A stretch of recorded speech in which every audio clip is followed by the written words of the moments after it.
মই ডাক্তৰ বিপুল বৰঠাকুৰ। আজি আপোনালোকৰ সন্মুখলৈ এটা নতুন বিষয়বস্তু লৈ আহিছোঁ। সেইটো হৈছে হিন্দু সভ্যতাৰ ওপৰত। আজি আমি বেমাৰৰ বিষয়ে আলোচনা কৰিবলৈ বিচৰা নাই। আজি আমাৰ সভ্যতাৰ বিষয়ে অকণমান কথা পাতিবলৈ বিচাৰিছোঁ। আমি জানো যে সিন্ধু নদীৰ কাষত যি সভ্যতা গঢ় লৈ উঠিছিলে সেয়াকে সিন্ধু সভ্যতা বুলি কোৱা হয়। আৰু এই সভ্যতাটো প্ৰায় ৫,০০০ বছৰ পুৰণি বুলি স্থাৱৰ কৰা হৈছে। আমি সেই সভ্যতাৰ ভিতৰত হৰপ্পা মহেঞ্জোদাৰোৰ কথাটো জানো। আৰু এই সভ্যতা যে অতি উৎকৃষ্ট সভ্যতা আছিলে সেই কথা তেওঁলোকৰ খনন কাৰ্যৰ পৰা পোৱা বস্তুবিলাকৰ পৰা এইটো উপলব্ধি কৰা হৈছে। আৰু এনেধৰণৰ খনন কাৰ্য এতিয়াও কিছু কিছু ঠাইত চলি আছে, য'ত নতুন নতুন সম্বেদো পোৱা গৈছে। আৰু সেই সময়ত তেওঁলোকৰ জীৱনশৈলী, শিক্ষা আদিৰ কথা পৰিষ্কাৰভাৱে যিটো ওলাই পৰিছে, সেইটোৰ পৰা এটা কথা পৰিষ্কাৰ হয় যে এই সভ্যতা অতি উন্নত আৰু মিচিয়ৰ ধৰণৰ সভ্যতা আছিলে। তাত থকা ড্ৰেইনেজ ছিষ্টেম আজিকালি বহুত আধুনিক চহৰতো নাই। বাসগৃহবিলাকত থকা ব্যৱস্থা, খোৱা পানীৰ ব্যৱস্থা, স্থানাগাৰৰ ব্যৱস্থা আৰু বিষাক্ত বস্তু বা ওলাই যোৱাৰ পৰিষ্কাৰ নগৰ প্ৰণালীৰ যিটো প্ৰণালীবদ্ধভাৱে তেওঁলোকৰ জীৱনশৈলী আছিলে, সেই কথাটো বৰ আশ্চৰ্য ধৰণৰ আৰু বহুত সভ্যতাৰ মাজত এইবিলাক দেখিবলৈ পোৱা নাযায়। ইয়াৰ উপৰিও আমি এই সভ্যতাৰ সময়তে যে বৈদিক বিকাশ যি হৈছিলে, বেদৰ চৰ্চা হৈছিলে, বেদৰ ৰচনা সেই সময়তে হৈছিলে। ইয়াৰ উপৰিও আমি জানো যে তক্ষশিলা, আৰু তাৰপিছত যেনিবা আমি নালন্দাৰ কথা কওঁ, নালন্দা যেনিবা বিহাৰৰ অৱস্থিত, কিন্তু তক্ষশিলা ইউনিভাৰ্চিটিৰ কথা যি কওঁ সেইটো সেই সভ্যতাৰ এটা অংশ। আৰু সেই সভ্যতাৰ যিটো তক্ষশিলা পুৰণা, তাৰপিছতে নালন্দাখন আহে 5th চেঞ্চুৰীৰ পৰা। 5th চেঞ্চুৰীৰ পৰা 13 চেঞ্চুৰী BC পৰা 5th চেঞ্চুৰীলৈকে এইখিনি সময়ত তক্ষশিলাৰ কথা আমি জানো। তক্ষশিলাৰ কথা ক'ব গ'লে যে এটা কথা ঠিক যে সেই সময়ত বিশ্বৰ এখন অতি উচ্চ মানদণ্ডৰ বিশ্ববিদ্যালয় বুলিব পাৰি,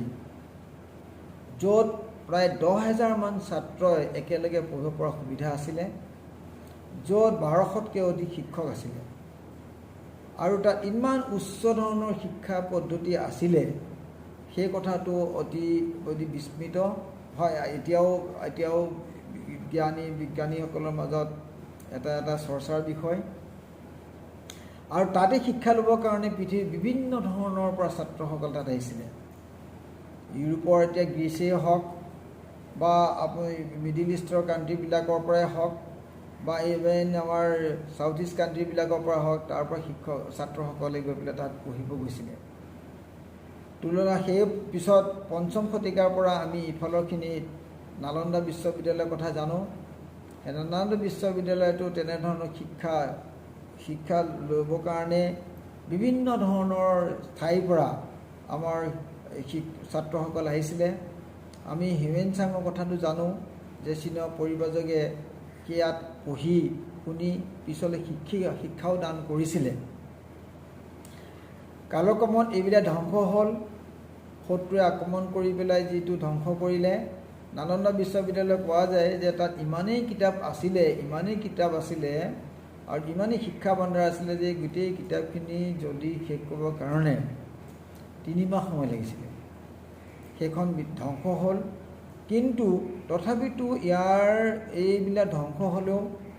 বিদেশীয়ে আক্ৰমণ কৰিলেও হিন্দু সভ্যতাৰ যিটো পৰম্পৰা আজিলৈকে সজীৱ হৈ আছে। যদি আমি তুলনামূলকভাৱে সেই সময়ৰ সভ্যতাবিলাকৰ কথা অকণ বিশ্লেষণ কৰোঁ, দেখিবলৈ পাওঁ যে ইজিপ্ত সভ্যতা আছিলে, ইজিপ্তৰ সভ্যতা পুৰণা সভ্যতা। মেচ'পটেমিয়াম সভ্যতা যিটো আজি কুৱেটৰ ওচৰত আছে, কুৱেটৰ অঞ্চলত বুলি ভাবিব পাৰি, এইবিলাক সভ্যতা বিচ্ছিন্ন হৈ গ'ল, তাৰ কোনো চিন-চাপেই নাই। ইউৰোপতো এটা সভ্যতা আছিলে যিটো জনজাতীয় সভ্যতা ক'ব পাৰি। তাত অৰ্গেনাইজ নাছিলে যদিও গোটেই বৰ্তমান ইউৰোপত তাত কিছুমান জনগণৰ সমষ্টি এটা সভ্যতা গঢ় লৈ উঠিছিলে। সেই সভ্যতাটো খ্ৰীষ্টিয়ান যেতিয়া আৱিৰ্ভাৱ হ'ল আজিৰ পৰা 2000 বছৰ আগতে, সেই সভ্যতাটো এই খ্ৰীষ্টানে একেবাৰে শেষ নিৰ্মূল কৰি পেলাই গোটেইখিনি তেওঁ খ্ৰীষ্টানৰ বশৱৰ্তী হৈ গ'ল। ঠিক তেনেকৈ ইজিপ্তৰ অৱস্থা তেনেকৈ হ'ল। কেইবছৰমানৰ ভিতৰতে সেইবিলাক নিলিপ্ত হৈ গ'ল, নাইকিয়া হ'ল। আজি এই সভ্যতাৰ কোনো চিন-চাপ নাই। যদিও আমি পাওঁ ইজিপ্তৰ কিছুমান বস্তু দেখাত, কিন্তু সভ্যতাটো সজীৱতাটো নাই। মেচ'পটেমিয়াম সভ্যতা আৰু বেবিলনিয়ান সভ্যতা যি আছিলে, সেই সভ্যতাও যথেষ্ট পূৰ্ণ সভ্যতা, কিন্তু সেই সভ্যতাবিলাকো কালক্ৰমত নিচ্ছিন্ন হৈ গ'ল। কিন্তু তাৰ ভিতৰত দুটা সভ্যতা থাকি গ'ল, এটা চাইনিজ সভ্যতাসকল আৰু এটা হ'ল ভাৰতীয় সভ্যতা, যিটো ইণ্ডাছ ভেলী চিভিলাইজেশ্যন। চাইনিজসকল কনফাইনমেণ্টত থকাৰ কাৰণে তেওঁলোকৰ সভ্যতাটো সংৰক্ষণ কৰিলে আৰু আজিও এইটো সজীৱ সভ্যতা হিচাপে জ্ঞান কৰিব পাৰি। কিন্তু ভাৰতীয় সভ্যতাৰ ইণ্ডাছ ভেলী চিভিলাইজেশ্যনৰ পিছলৈ কি হ'ল? পিছলৈ দেখা গ'ল যে এই সভ্যতাৰ ওপৰতে বহিয়া শক্তিৰ বহুত আক্ৰমণ চলিল। বহিয়া আক্ৰমণৰ ভিতৰত আমি জানো যে 800 বছৰ কাল মোগলে এইখন ৰাজ্য আমাৰ দেশখন শাসন কৰিছিলে, আৰু তাৰপিছত আকৌ ইংৰাজসকলে 2200 বছৰ কাল ধৰি অলমষ্ট 1000 বছৰ কাল এই বিদেশী শাসনৰ তলত আমাৰ দেশখন পৰিলে, সভ্যতা সোমাই পৰিলে। আৰু এই বিদেশী আক্ৰমণকাৰীসকলৰ মাজত এটা গুণগত বৈশিষ্ট্য আছিলে যে তেওঁলোকৰ নিজৰ সভ্যতা দিয়ে জাপি দিয়া। বিভিন্ন ধৰণৰ বুৰঞ্জীৰ পাত মেলিলে আমি দেখিবলৈ পাওঁ যে কেনেধৰণৰে এই সৈকতৰ সম্ৰাটসকলে এই সভ্যতাটোক ধ্বংস কৰিবৰ কাৰণে কিমান প্ৰচেষ্টা লৈছিলে। আজি খনন কাৰ্যবিলাকৰ ভিতৰত আপুনি বিভিন্ন ধৰণৰ মঠ মন্দিৰবিলাক চাবলৈ গ'লে কেলৈ ধ্বংস অৱস্থাত দেখা পায়। আমাৰ উত্তৰৰ পৰা দক্ষিণলৈকে যিমান মন্দিৰলৈ যায়, চাউথৰ মন্দিৰবিলাক কিছু পৰিমাণে বাচি গ'ল, কিন্তু আমাৰ মধ্যপ্ৰদেশলৈকে যিবিলাক মন্দিৰ পুৰণা দেখিবলৈ পোৱা যায়, এই সভ্যতাবিলাকৰ সোমনাথ মন্দিৰৰ কথা হওক, যাক 17বাৰকৈ আক্ৰমণ কৰিছিলে, বা কাশ্মীৰ বেদী থকা যদি সভ্যতাবিলাকত চাই আপুনি ফুৰিবলৈ যায়, তেতিয়া দেখিবলৈ পোৱা যায় যে এইবিলাকক ভাঙি চিঙি খাস্তাং হৈ গৈছে। এইবিলাক ভাঙি চিঙি খাস্তাং কৰা বোলো কোন আছিল? এই বিদেশীসকলৰ আক্ৰমণৰ কাৰণে। আৰু 1669 চনত জাহাংগীৰে যিটো তেওঁলোক এটা আইনগত ব্যৱস্থা লৈছিলে, তেতিয়া অফিচিয়েলি এইটো অৰ্ডাৰ কৰি দিছিলে এটা যে এইবিলাকক ভাঙি নষ্ট কৰা আৰু তাত একোটা একোটা মছজিদক হেৰি কৰা। এই কথাটো পৰিষ্কাৰ হৈছে। আৰু এই কথাটো এতিয়া বহুবিলাক মন্দিৰত ক'ৰবাত আধাখিনি মন্দিৰ আধাখিনি মছজিদ দেখিবলৈ পোৱা যায়, আৰু এইবিলাক আমাৰ চকুৰ আগত আছে। তাৰমানে বিদেশীসকলে এনেধৰণৰ নিজৰ সভ্যতা সংস্কৃতিটোক বলপূৰ্বকভাৱে জাপি দিবৰ কাৰণে 800 বছৰ ধৰি পেলাই তেওঁলোকৰ যুদ্ধ চলিলে। তাৰপিছত খ্ৰীষ্টিয়ানসকল আহিল। খ্ৰীষ্টিয়ানসকলৰ মূলগত বৈশিষ্ট্য একেটাই আছিলে। চাবলৈ গ'লে আমাৰ যদি ইংৰাজসকল আহে, প্ৰথমতে তেওঁলোকে ব্যৱসায়ী চক্ৰ দি আহিলে, তাৰপিছতে ইয়াৰে শাসনৰ বাগজৰীটো ল'লে। পিছৰখিনি সভ্যতা তেওঁলোকে জানিলে যে ইমান বিশাল সাম্ৰাজ্যখনক চলাবৰ কাৰণে ইয়াৰ সংস্কৃতি আৰু ইয়াৰ যদি শিক্ষা পদ্ধতি ধ্বংস কৰি দিয়া নহয়, তেতিয়াহ'লে কেতিয়াও এইটো জীয়াই থাকিব নোৱাৰে।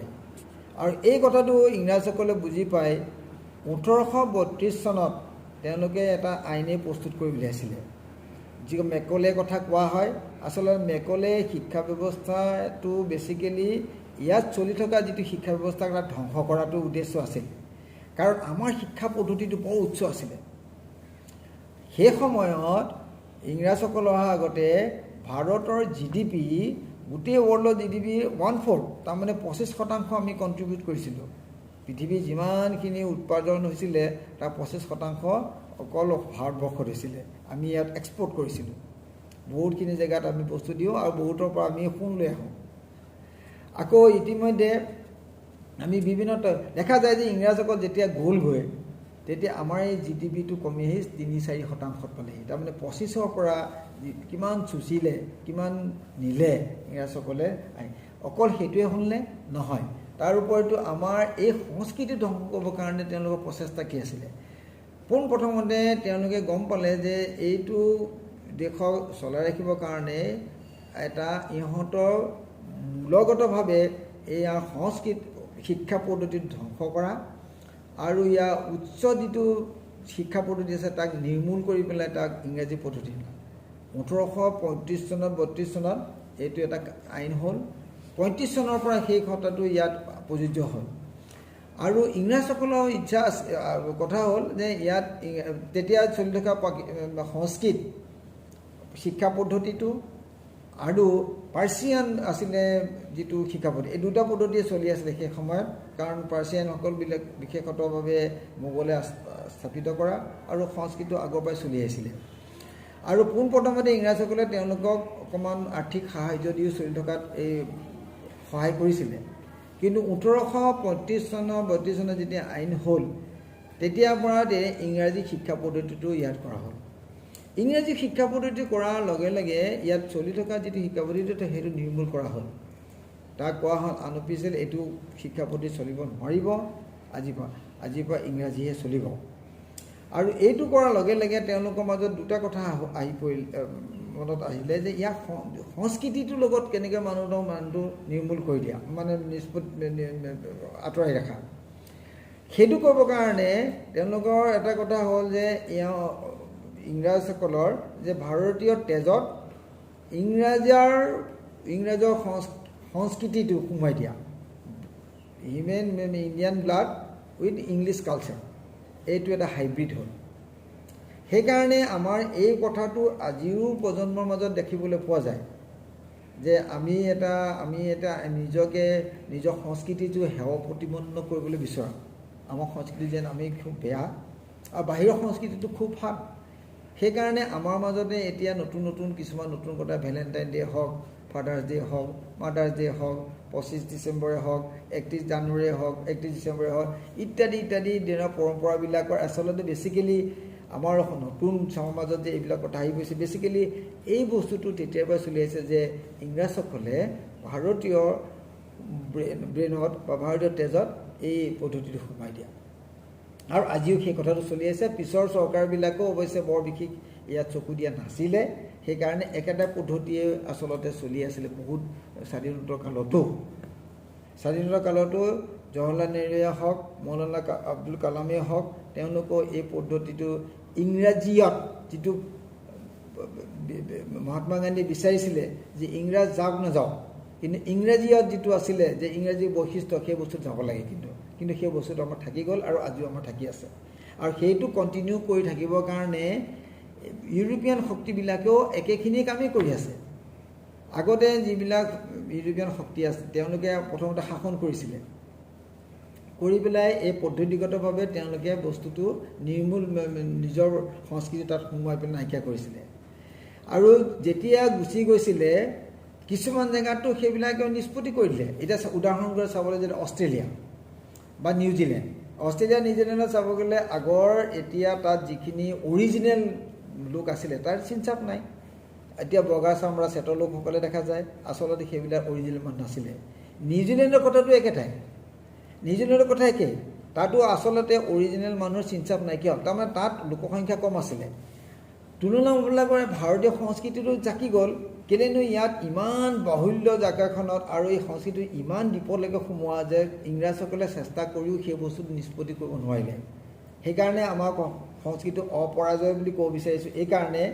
যে তেওঁলোকে যিবিলাক জেগাত শাসন কৰিছে ইংৰাজসকলে তাৰে কেইটামান উদাহৰণৰ ভিতৰত যদি চাই অষ্ট্ৰেলিয়া এটা হ'ল নিউজিলেণ্ড এটা হ'ল চাউথ আফ্ৰিকা এতিয়া গ'লে চাউথ আফ্ৰিকা যে বগা চামৰা চেটৰ লোকসকলে যদিও তেওঁলোকক স্বাধীন বুলি ক'লে একচুৱেলি শাসনৰ ব্যৱস্থা এতিয়াও তেওঁলোক মেক্সিকো এখন আনকি নালাগে কানাডা আৰু USA এই চিভিলাইজেশ্যন যিটো নতুনকৈ গঢ়ি উঠিছে আচলতে তাহাঁতৰ আগৰ যিবিলাক ৰেড ইণ্ডিয়ান বুলি কোৱা হয় তেওঁলোকতো চিনচাপ নাই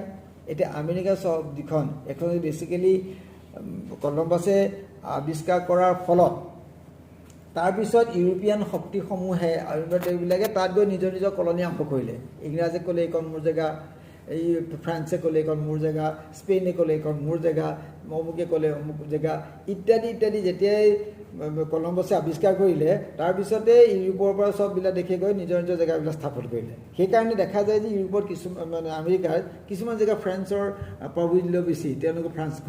কয় কোনোবা জেগা স্পেনিছ কয় কিছুমান জেগাত ইংলিছ কয় গতিকে সিহঁতৰ সংস্কৃতি যিটো বহিলে এতিয়াতো মিক্সাৰ অফ দি ছেইম সংস্কৃতি কামিং ফ্ৰম ইউৰোপৰ পৰা যোৱা সংস্কৃতিয়ে তাত গৈ গঢ়লৈ উঠিলে কিন্তু তাত যিবিলাক ফাৰ্ষ্ট চিটিজেন বুলি কোৱা হয় সেইবিলাক হ'ল ৰেড ইণ্ডিয়ান বুলি কোৱা আছিলে এতিয়া ৰেড ইণ্ডিয়ানৰ অৱস্থাটো কি নিষ্পত্তি হৈ গ'ল তেওঁলোকৰ চান্সেপ অলমষ্ট নাইকিয়া হ'ল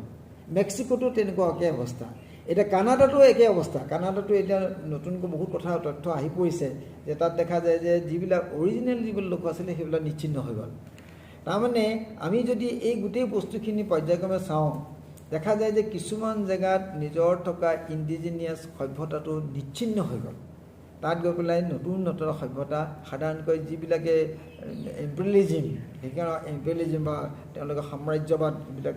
বিকাশ কৰিছিলে তেওঁলোকৰ সংস্কৃতি তাত সোমাই দি এতিয়া এষ্টাব্লিছ কৰি আজিৰ দিনত তেওঁলোকৰ সংস্কৃতি চলি আছে যদিও দেশখন স্বাধীন হ'ল যিহেতু ইউএনএ পিছত দ্বিতীয় বিশ্বযুদ্ধৰ পিছত এটা প্ৰস্তাৱ দিলে যে যিবিলাক এম্পেৰিয়েল কাণ্ট্ৰি চলি আছে সাম্ৰাজ্যবাদ এই সাম্ৰাজ্যবাদ নিশ্চিন্ন নোহোৱালৈকে ইউএনএ ভালকৈ কাম কৰিব নোৱাৰে সেইকাৰণে পিছলৈ ইংৰাজসকলৰ দমনত থকা তেওঁলোকৰ শাসনত থকা বিভিন্ন ধৰণৰ কাণ্ট্ৰিবিলাক পিছলৈ ইণ্ডিপেণ্ডেণ্ট হৈ যায় তাৰ ভিতৰত ইণ্ডিয়াও সোমাই পৰিলে বা অন্যান্য কাণ্ট্ৰিবিলাকেও আফ্ৰিকান কাণ্ট্ৰিবিলাক ইণ্ডিপেণ্ডেণ্ট কিন্তু যিয়ে ইণ্ডিপেণ্ডেণ্ট হোৱাৰ পিছতো স্বাধীন হোৱাৰ পিছতো তাত আচলতে তেওঁলোকৰ ডেম'গ্ৰাফিকেলি তেওঁলোকে শ বছৰ ধৰি থকাৰ ফলত এনেকুৱা এটা ছিষ্টেম আহি পৰিলে আচলতে তেওঁলোকৰ তেজে তাত বহি আছে কিন্তু সেইফালৰ পৰা আমাৰ ভাগ্যৱান যে আমাৰ সেই বস্তু থাকি নগ'ল কিছু পৰিমাণে আমাৰ ইংৰাজী সংস্কৃতিটো সোমাই পৰিলে সঁচা কিন্তু আফ্ৰিকাৰ মানে চাউথ আফ্ৰিকাৰ নিচিনা মেক্সিকোৰ নিচিনা আমেৰিকাৰ নিচিনা কানাডাৰ নিচিনা অষ্ট্ৰেলিয়াৰ নিচিনা বা নিউজিলেণ্ডৰ নিচিনা জেগাৰ নিচিনাকৈ আমাৰ সংস্কৃতিটো নিষ্পত্তি কৰি দিব নোৱাৰিলে সেইকাৰণে আমাৰ সংস্কৃতিটো অপৰাজয় আমাৰ ভাৰতীয় যিটো সংস্কৃতিৰ ধাৰা সেই ইণ্ডাছ ভেলী চিভিলাইজেশ্যন তোমাৰ এতিয়ালৈকে এটা সজীৱ সভ্যতা বুলি কোৱা হয় সেইকাৰণে ইণ্ডাছ ভেলী চিভিলাইজেশ্যন বা আমাৰ যিটো হিন্দু সভ্যতা এক অপৰাজয় সভ্যতা কিয়নো জাহাংগীৰে কৰা ইমান প্ৰচেষ্টাৰ ফলতো 800 বছৰ কাল মংগলে শাসন কৰাৰ পিছতো 200 বছৰ কাল ইংৰাজে বিভিন্ন ধৰণৰ চলে চাতুৰিয়ে শেষ কৰি দিব বুলি চেষ্টা কৰাৰ পিছতো আজিও সেই সভ্যতা সজীৱ হৈ আছে সেইকাৰণে ভাৰতীয় সভ্যতা আটাইতকৈ উত্তম সভ্যতা বা আমি এই সভ্যতালৈ গৌৰৱ কৰিব লাগে কাৰণ এই সভ্যতাই ইমানখিনি বস্তু দিছে যে আজি দেশত আজি পৃথিৱী আচলতে লুকাই চুৰুকে আমাৰ সভ্যতা বা বস্তুখিনিয়ে নিয়েই বহুত চলি আছে মই কেইটামান উদাহৰণৰ বিষয়ে কওঁ আমি ৰাইট ভাতৃৰ দৰে কওঁ যে এৰোপ্লেন ওলাইছিলে কিন্তু এৰোপ্লেনৰ কনচেপ্টটো যিটো আছিলে সেইটোতো আমি ৰামায়ণৰ দিনতে দিছোঁ আমি পুষ্পক ৰথৰ দি সীতা হৰণ কৰাৰ কথা জানো সেইখন এৰোপ্লেন আমি মহাভাৰতত আমি দূৰদৰ্শনৰ কথা জানো কাৰণ টেলিভিশ্যনৰ কথাটো পিছত ওলাইছে কিন্তু টেলিভিশ্যনৰ যিটো কনচেপ্ট আছিলে সেই কনচেপ্টটোতো আমিতো মহাভাৰতত বহু আজি 1000 বছৰ আগত দি থৈছোঁ কেলে বিদুৰক আমি যেতিয়া ধৃতৰাষ্ট্ৰই সুধিছিলে কি যুদ্ধ কেনেকৈ চলি আছে সকলো কথাটোতো বিদুৰে কৈ আছিলে এই সকলোবিলাক তেওঁ দূৰদৃষ্টিৰ পৰা চাই আছিলে সেইকেইটো টেলিভিশ্যন আমি কওঁ ৰিইমপ্লেণ্টেশ্যন চাৰ্জাৰী আজিকালি যে এটা জেগাৰ পৰা আনি অংগ সংস্থাপন সেইটো কথাটো আমি ভাৰতীয় সংস্কৃতিটো আজি 1000 বছৰ আগত কৈছিলোঁ যে যেতিয়া শিৱই যেতিয়া গণেশক ডিঙিটো কাটি দিয়ে যেতিয়া দুৰ্গা দেৱীয়ে ক'লে যে পাৰ্বতীয়ে ক'লে যে মোক এইটো সজীৱ কৰি দিব লাগিব তেতিয়া তেওঁ ক'লে যে উত্তৰলৈ গৈ থাকা যাকে পোৱা কাটি লৈ আহা সেইটো লগাই দিয়া হৈ যাব গ'ল যাওঁতে পালে হেৰি আমাৰ ঐৰাৱতক মানে হাতী মূৰটো কাটি লগালে ৰিইমপ্লেণ্টেশ্যন চাৰ্জাৰী আজি যিবিলাক কওঁ যে আমি এটা অংগ লগাই দিব পাৰোঁ সেইবিলাক কথাটো আমি শিকাই দিছোঁ আমি টেষ্ট টিউব বেবীৰ কথা কওঁ টেষ্ট টিউব বেবীৰ কথা ক'ব গ'লে আমি চাওঁ কৌৰৱৰ সন্তানবিলাক কেনেকৈ হৈছিলে কৌৰৱৰ সন্তানবিলাক আচলতে গান্ধাৰীৰ হেৰিৰ পৰা হোৱা নাই গান্ধাৰী অংগৰ পৰা যিবিলাক ৰিইমপ্লেণ্টেশ্যন কৰি সোমাই থৈছিলে কলহত তাৰ পৰাহে জন্ম হ'ল সেইটো আমি টিচু কালচাৰ কথা কওঁ আমি গণেশৰ জন্ম কেনেকৈ হৈছিলে জানে এতিয়া স্কিনবিলাক স্ক্ৰেচ কৰি পেলাই এইটো টেষ্ট চেলৰ পৰা সেইটো কৰি পেলাই আজি টেষ্ট বেবী বুলি ক'লে সেইকেইটা কথা আমি এই গণেশৰ জন্মদিনতে কওঁ গতিকে আমি আমাৰ সভ্যতাটো ইমানেই উচ্চ আছিলে যে আমি এইবিলাক কনচেপ্ট আমি হাজাৰ বছৰৰ আগতে কথা এতিয়া মানুহে এণ্টি বেলিষ্টিক মিছাইল কথা কয় মই কওঁ যে এণ্টি বেলিষ্টিক মিছাইলটোতো আমিতো বহুত দিনৰ আগতে দি থৈছোঁ এতিয়া আমি জানো যে ৰিচেণ্টলি যিটো হামাছ আৰু ইজৰাইলৰ মাজত যুদ্ধ হ'ল যুদ্ধখনত ইজৰাইলে আইৰণ ডোম ইউজ কৰিছে আইৰণ ডোম মানে কি ইফালৰ পৰা মিছাইল যদি মাৰে তাক কাউণ্টাৰ কৰি পেলাই তাতে নিষ্পত্তি কৰি দিয়া আৰু সেইকাৰণে 1000 মান মাৰিলেও তাৰ মাত্ৰ 2টামান 3টামানে আচলতে ইজৰাইলৰ ভিতৰত পৰিলে বা এইখিনি নষ্ট কৰিলে সেইটো কয় আইৰণ ডোমৰ কনচেপ্টটো আমি আমাৰ সংস্কৃতিয়ে আজি 1000 বছৰ আগতে দি থোৱা আছে কেনেকৈ আমি জানো যে মহাভাৰতৰ যিখন যুদ্ধ হৈছিলে যদি অৰ্জুনে বৰুণমান মাৰি দিয়ে ইফালে ভীষ্মইতো এখন অগ্নিমান মাৰি দিয়ে বা অগ্নিমান মাৰিলে বৰুণমান মাৰি দিয়ে অগ্নিয়ে বৰুণে নিউট্ৰেলাইজ কৰি দিয়ে যুদ্ধ শেষ গতিকে আমি নিউট্ৰেলাইজেশ্যনৰ কনচেপ্টটো ইতিমধ্যে আমি এতিয়া এণ্টি বেলিষ্টিক মিছাইলৰ কথা বেলিষ্টিক মিছাইলটো মানে চবৰ গাত আছেই চবৰ হাতত আছেই য'তে তোমাৰ ক'ত মাৰিব পাৰোঁ আমি ইয়াত ডিজাইন কৰি পেলাই অমুক জেগাত মাৰি দিয়া কিন্তু এণ্টি বেলিষ্টিক মিছাইল যে তাক নিউট্ৰেলাইজ কৰি দিয়া যে ওপৰতে নাইকিয়া কৰি দিয়া এই কনচেপ্টটো আমি বহুত দিন আগতে দি থোৱা আমাৰ সংস্কৃতিটো সেইটো আগতে দি থৈছে আমাৰ ভাৰতবৰ্ষৰ মহাভাৰতৰ যুদ্ধত সেইখিনি আমি ইজনে যদি অগ্নিমান মাৰে ইজনে বৰুণমান মাৰে অগ্নিয়ে বৰুণে মিলি পেলাই নাইকিয়া হৈ যায় যুদ্ধ শেষ গতিকে এনেধৰণৰ কনচেপ্টবিলাক আমি চাওঁ আমাৰ সভ্যতাটো বহুত উচ্চ আৰু আমি আজি বিজ্ঞানৰ দিনত যিবিলাক কথা কৈছে বহুত আচলতে আমাৰ সংস্কৃতি আমাৰ যিটো চিন্তা চৰ্চা ইমানেই উচ্চ আছিলে যে বহুবিলাক বস্তু আমাৰ পৰা আচলতে চুৰ কৰি লৈ গৈছিলে আমাৰ ইংৰাজে যেতিয়া কৰিছিলে তেতিয়া আমাৰ মানে যেতিয়া মোগলে কৰিছিলে মোগলে যিবিলাক বস্তু লৈ গৈছিলে সেইবিলাক গৈ কালক্ৰমত গৈ কিছুমান ইউৰোপৰ সভ্যতাৰ হাতত পৰিলেগৈ আজিৰ দিনত তেওঁলোকে সেইখিনিকে আকৌ ঘূৰাই পকাই আমাকে দিয়ে কয় বুলি তেওঁলোকৰ আচলতে নহয় যদি বিশ্লেষণ কৰি চোৱা যায় বহুতবিলাকৰ উৎস একচুৱেলি ভাৰতবৰ্ষতে আছিলে আজি এই পথৰটো একেটাই চলি আছে কিন্তু চিম্পুল কথা এতিয়া মই এটা কথা কওঁ যে ইউএছ আৰু আমেৰিকাৰ আজি আৱিষ্কাৰ হৈছিলে কিমান 1494 চনমানতেহে আৰু সিহঁতৰ স্বাধীন কেতিয়া 1776 চনত 1780 200 বছৰ কালত এনে ইমান কি বস্তু দিব পাৰে যে আমাৰ সভ্যতা 4000 বছৰ আগৰ সভ্যতা আৰু সিহঁতৰ সভ্যতাটো তেনেকুৱা সংমিশ্ৰিত সভ্যতাই নিজস্ব সভ্যতাটো নাই মই ইতিমধ্যে কৈছোঁ যে ইউৰোপৰ পৰা যোৱা মানুহবিলাকে মিলিয়ে তাত হ'ল তাতো নিজৰ সভ্যতা বুলিব নাছিলে আগৰখিনি নিষ্পত্তি কৰি পেলাই যিখিনি ইণ্ডিজিনাছ মানুহ আছিলে গতিকে আমাৰ সভ্যতাৰ লগত কোনো আচলতে পাৰ মাৰিব নোৱাৰে বহু সময়ত আমাৰ বস্তুখিনিকে নি পেলাই সজাই পৰাই পেলাই আকৌ আমাকেই দিয়ে সেইকাৰণে আমাৰ সভ্যতাটো কেতিয়াও নিম্ন নহয় আমাৰ সদায় উচ্চ আৰু আমাৰ সভ্যতাটো এতিয়া উচ্চ আৰু সজীৱ সভ্যতাৰ ভিতৰত হ'ল ভাৰতীয় সভ্যতা গতিকে আমি আমাৰ নিজৰ সভ্যতালৈ গৌৰৱ কৰাটো আমি সকলোৱে বিচাৰোঁ আৰু আমি ভাবোঁ যে আমাৰ বৰ্তমান প্ৰজন্মই নিজৰ সেই গৌৰৱপূৰ্ণ অতীতৰ বিষয়ে বিশ্লেষণ কৰাটো দৰকাৰ আমি কি আছিলোঁ আমাৰ এটা ডাৰ্ক ফেজ গ'ল 1000 বছৰ কাল কিন্তু 1000 বছৰ আগতে আমাৰ সভ্যতাটো কিমান উন্নত আছিলে আৰু এই 1000 বছৰ কালটো বাৰু আমাৰ এটা ডাৰ্ক পিৰিয়ড গ'ল ক'লা পিৰিয়ড এটা গ'ল তাৰপিছত আকৌ এই সভ্যতাটো যে চলি আছে এই কথাটো অতি আমি সদায় উপলব্ধি কৰাৰ দৰকাৰ আৰু আমি আমাৰ সভ্যতাটো আৰু সজীৱ কৰি ৰাখি গৌৰৱান্বিত কৰি ৰাখিবৰ কাৰণে আমি সকলোৱে সক্ৰিয় হোৱাটো বাঞ্ছনীয় নমস্কাৰ আশা কৰোঁ এই আলোচনাৰ দ্বাৰা আপোনালোক উপকৃত হ'ব